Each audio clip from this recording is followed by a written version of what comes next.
G'day traders, Mindset Reset. Wednesday, day 3, midpoint range of the week. No major red news on the calendar today. We had indexes breaking out prior to the beginning of the New York Open session. So pump day on Monday, breakout day on Monday. Day 2 extended the range and then reversed later in the session. NASDAQ, S&P coiling sideways before breaking down and breaking out. And then 9:30 New York Open, an out of balance market.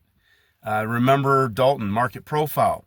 An out of balance market can retest that previous value area or reject it and potentially maybe continue in that direction of the original breakout. Now, today we had no major red news. And as I always say, if a market breaks out or pumps up or dumps down prior to a session, no major red news on the calendar. The question I always ask myself is what would make the market do that other than to potentially either trigger breakouts, hit stops, trap or trigger or stop out higher level longs or trap lower level shorts, chasing that move, perceiving that we're in a breakout now coming out of London. So congratulations. There was, I think, out of the 3, depending on, traders' selection, they were different types of reversal templates. The DJ30 went fairly parabolic right back up in through the high. And the NASDAQ gave a nice consolidated W reversal right at the 9:30 New York Open, 5-minute charts. And the S&P, similar to the NASDAQ, bit more explosive on the way back up, very clean. And again, looking at closing price acts as a magnet.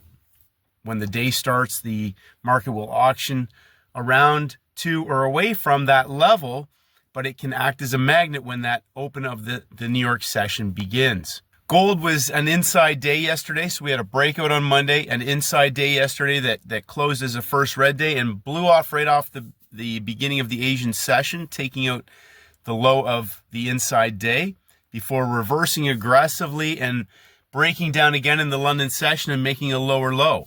That lower low consolidated before reversing back up and trading back to closing price. And that market coiled sideways underneath of the low of, the high of day of London for almost the entire hour. Right as the 9 a.m. hour started, the market rifled down straight into higher level longs from the London reversal. But that market is an inside day, inside of Monday's opening range. So we're now trading in a narrow range. And as I talk about all the time, my friend Steven says the same thing, one and done. There was a short squeeze reversal on that pair today. So there was a very fast pump and dump short trade, and then the recoil, the 3rd hour short squeeze back up to the high of the U.S. session. Now I just talk about gold for a moment.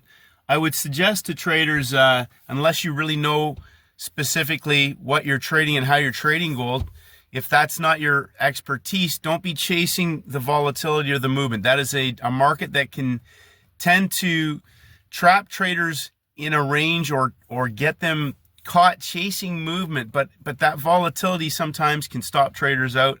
The longer time frames paint a clearer picture, but also when that market is inside of a previous day's range. Again, one of the things I focus on and I keep mentioning to traders is what is the setup that you're looking for? What is your specialized setup?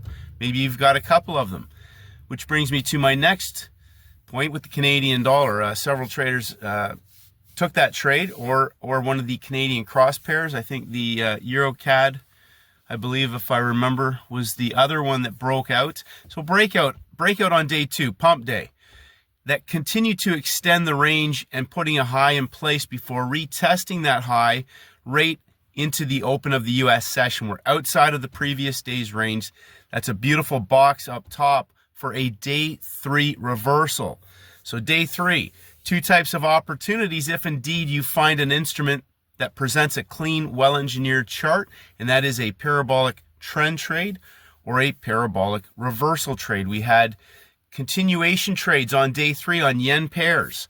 Again, day 1, day 2, day 3 in Asia, continuing that trade in the long direction. So we had first green day reversals on Monday, turning into first green days, range expansions on day 2, closing outside of the range, out of balance, and a day 3 trend continuation in the Asian session. Oil closed out of balance on Friday to begin the week. We put in a high of the week, the current week, on Monday. That market pushed up into that before breaking down later on day 2 in the US window, breaking down and continuing to break down today below Friday's closing price and taking out the low of the week. And then reversing, putting a nice reversal pattern in place and coiling, a nice W formation, coiling into Friday's closing price. And if you drag that level across, what you'll see is at 10:30 oil inventories, we are right at closing price of Friday for the parabolic continuation back to the high of the current week. Beautiful trade executed by some traders. Inventories at 10:30 on Wednesday can tend to sort of cause a wrench, but that market was already in a parabolic reversal setup. So really you only had one direction you could trade in, especially if you're using the basic model for trade entry criteria out of the playbook.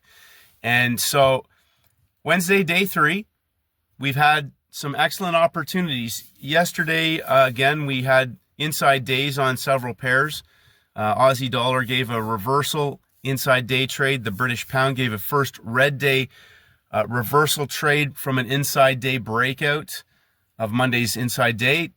And we'll talk about that later. I'm going to do a video today later to go over another special area of the playbook, and I'll be putting that PDF into the course as well, just again to reinforce simplicity in traders learning. So if you got caught today or hesitant today, again, I emphasize to traders, figure out the one setup that you're focused on. Find an instrument or an basket, 2 or 3, that fit that criteria, then eliminate 1 or 2 of them. For example, we can look at the Canadian dollar, we can look at the yen pairs.